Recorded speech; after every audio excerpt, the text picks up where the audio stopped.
Greetings, everyone, and welcome to another special Halloween Closer Look. Today we continue our journey through the many worlds of Hammer horror with kind of the end of an era. So in the early 70s, Hammer was finding fewer people going to see their movies, so they decided to go kind of towards the exploitation route a little bit. A little bit more nudity, a little bit more sensuality, and a lot more blood. Did it work? Well, for a little while, but it was kind of too little too late in the end, and by 1976 they were forced to close their doors and wouldn't reopen them again for many, many years. So let's take a look at the last blast of Hammer horror from the 70s, their exploitation period, all the way up to their last film. Well, their last horror film, anyway. Today, on a closer look on the Multimedia Chronicles.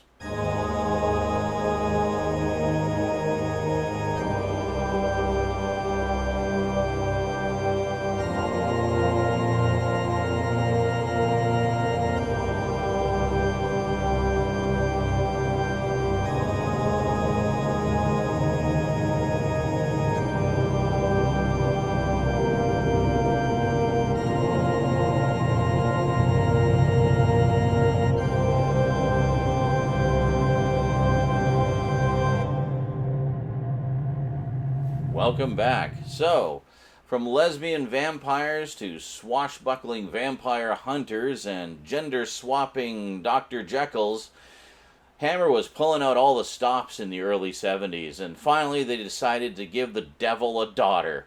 And that was it. They were done. Let's head on down to the Black Table and take a look at the final days of Hammer horror and some of their exploitation gems. Okay, so first up we have the very different Dr. Jekyll and Sister Hyde. Yeah, this one is quite an interesting twist on the old Jekyll and Hyde story. From, was it 1971? Yeah, 1971. So Hammer was very much getting into their sort of exploitation phase at this point. So they're kind of experimenting a little bit, increasing the violence, increasing the erotic side of their films and whatnot. And, yeah, this film is filled with shock after shock after shock. As you can see, like, much more kind of lurid copy on the posters and whatnot to try to entice moviegoers into the theater. And I'm not sure if we have different pictures here. No, it looks like they're the same. Reversible cover, but same photos on the back. But yeah, pretty cool. But as you'll see as we go through these, they were just kind of getting like racier and racier, trying to compete with a lot of the more, I guess graphic and erotically charged horror films that were kind of becoming all the rage. I mean, it was also the dawn of not just new Hollywood, but just kind of a new era for cinema in general. So there was a lot more pushing the envelope and so forth, across all media. Okay, so let's see what we have for extras here. New audio commentary by author and film historian Bruce G. Hallenbeck. A new interview with actress Martine Beswick. Lady Killer, Inside Dr. Jekyll and Sister Hyde. Audio commentary with star Martine Beswick, director Roy Ward Baker, and writer and co-producer Brian Clemens, moderated by Hammer film historian Marcus Hearn, the original theatrical trailer, and radio spots. And there we go. And carrying on, we have, also from 1971, Countess Dracula. So this is yet another kind of twist on the Carmilla story a little bit. But is the Countess actually a vampire, or is that just how people see her? Yeah, I actually enjoyed this one quite a bit, but it is not necessarily what you may be expecting going in. Definitely a lot of blood, guts, and boobs in this one, though. And hey, we have the 2015 catalog for Synapse films. Let's take a look in here real quick. It's really nice having these sort of catalogs of yesteryear, seeing what all was being made available at the time, and kind of seeing how things change over time. Oh, hey, Manos, The Hands of Fate. I actually got that Blu-ray. It's amazing, the restoration work they did on that. It includes the unrestored print, too. It's actually pretty cool. It's a neat addition. There we go. And this is when they were putting out the Argento films. Very cool. Or just starting to put out the Argento films, I guess. 3 coming soon to Blu-ray. Yeah. They spend a lot of time restoring those. So here we go. We have lovely disc art on here. Distinct and different for the DVD and Blu-ray. And then we have a very suggestive poster, alternate poster there. I'm not sure where that would have been allowed to be shown in theaters, but I guess, maybe some of the seedier theaters would allow such lurid poster art. But, yeah, very nice indeed.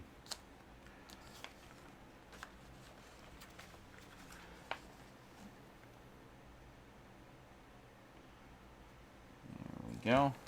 It almost kind of reminds me of some of the horror magazine covers, like the painted magazine covers, some of the Marvel horror covers, and maybe heavy metal type stuff. Just that kind of sort of titillation, if you will. But yeah. So anyway, that one was quite good. I enjoyed that one. So in terms of extras on Countess Dracula, we have audio commentary with actress Ingrid Pitt, director Peter Sasdy, screenwriter Jeremy Paul, and author Jonathan Southcott. Immortal Countess, The Cinematic Life of Ingrid Pitt featurette. Archival audio interview with Ingrid Pitt. Still gallery, theatrical trailer, and reversible cover artwork, which we just looked at. So yeah, very nice addition, and I really liked the movie as well. Even though it's not your typical sort of vampire film, it was just good as a gothic horror, I thought, with a little bit more edge to it. Next up, also from 1971, we have Hands of the Ripper. Yeah, good stuff. So these ones from Synapse are very much full-on exploitation horror from that era of Hammer. I guess they wanted to go for some of the edgier stuff before the earlier, tamer stuff. 2015 catalog again, which we've already looked at. And then here we have a couple different disc art. Very nice. One for the DVD, one for the Blu-ray. And then we have, once again, more lurid alternate artwork there. It almost looks like something you'd see on a pulp paperback cover, It's just that style of sort of suggestive artwork. But, yeah, very nice. Boobs. So with Hands of the Ripper, for extras, we have The Devil's Bloody Plaything, Possessed by Hands of the Ripper featurette. Slaughter of Innocents, The Evolution of Hammer Gore. Yeah, there you go. Motion still gallery. The U.S. television introduction. The original theatrical trailer and TV spots. Hands of the Ripper motion still gallery. And an isolated music and effects track, only on the Blu-ray, not on the DVD. So, yeah, not too bad. Got a couple of featurettes there. And the isolated score is quite nice. So next up, from 1972, we have Vampire Circus. There we go. Fans seem to be kind of mixed on this one. Some of them really like it, some of them don't. But hey, isn't that the way with everything?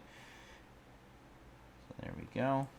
And here we have... Oh, we have the 2017 catalog for Synapse Films. We'll take a look at that in just a moment. And once again, two alternate disc art there. Very nice. And There's no reversible cover, but we do have a nice picture there. Oh, I guess Tiger Girl something. I don't know. I haven't actually watched this one yet, so yeah. I'll let you know what I think when I do. I mean, ultimately, I just want to review all the Hammer films that I have, so we'll get to this one in good time. Meanwhile, 2017 Synapse product catalog, Booyah. So that's Phenomena right there. Or Phenomenon, sorry. Phenomenon. Do-do-do-do-do. Phenomenon. Do-do-do-do. Yeah, I couldn't resist. Anyway. Go. I don't know if you can even read these, but should be fairly well focused. And look at these are all Blu-rays. You can see they've already, like, within 2 years, considerably increased their Blu-ray output, which is great. And that's looks like erotic stuff.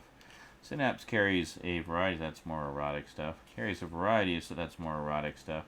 Carries a variety of stuff. Is that more erotic stuff? Yeah, I think it is. Wow. Synapse, you went like 50% porn in 2 years. What the hell happened? Anyway, gotta pay the bills, right? So, there we go.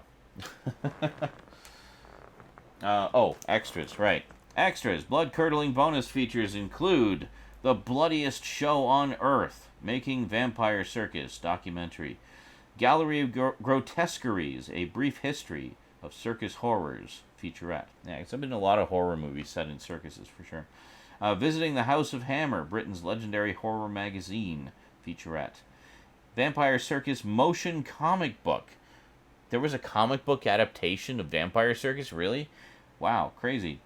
Still and poster gallery, and the original theatrical trailer. So that's pretty cool. That's a very nicely loaded edition. Alright, so next up we have, from 1974, Captain Kronos, Vampire Hunter. Yeah, there we go. Very nice. This one was long wanted on Blu-ray, and we finally got it just last year. And had to snap this one up pretty much instantly. It's just kind of legendary as being kind of a strange vampire movie. A little bit of swashbuckling added in, because why not? Yeah, see, there you go. Swashbuckling vampire hunting action. How can you go wrong here? Yeah. Hammer was basically trying just about anything they could by the early to mid-70s to get people to go see their movies. They were getting left behind by sort of the new trends in horror movies. They were trying to meet it as best they could, but just didn't quite get there. I mean, they did okay throughout the early 70s. When we got to the mid-70s, they started to slip until eventually they had to close their doors. So, from 1974, we have Demons of the Mind. This one's actually a period piece, so it's almost getting a little more back to their gothic horror roots. But, yeah. Still with some very, sort of exploitative aspects to it. A little more bloody, a little bit of nudity, stuff like that. So, yeah. Good stuff. Demons of the Mind. And there we go. Nice screen grab there. Very nice, very nice.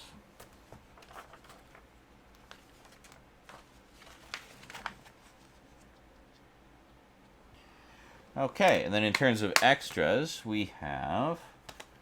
I just thought of something. That kind of looks like the demon from The Exorcist, doesn't it? I wonder if that's very intentional and on purpose, because didn't The Exorcist come out around this time as well? Yeah. Anyway, special features. New audio commentary with author and film historian Steve Haberman. Blood Will Have Blood inside Demons of the Mind. Audio commentary with director Peter Sykes, writer Christopher Wicking, and actress Virginia Wetherell. Moderated by author and film historian Jonathan Southcott. And the original theatrical trailer. And there you go. Demons of the Mind. Totally not The Exorcist, we swear.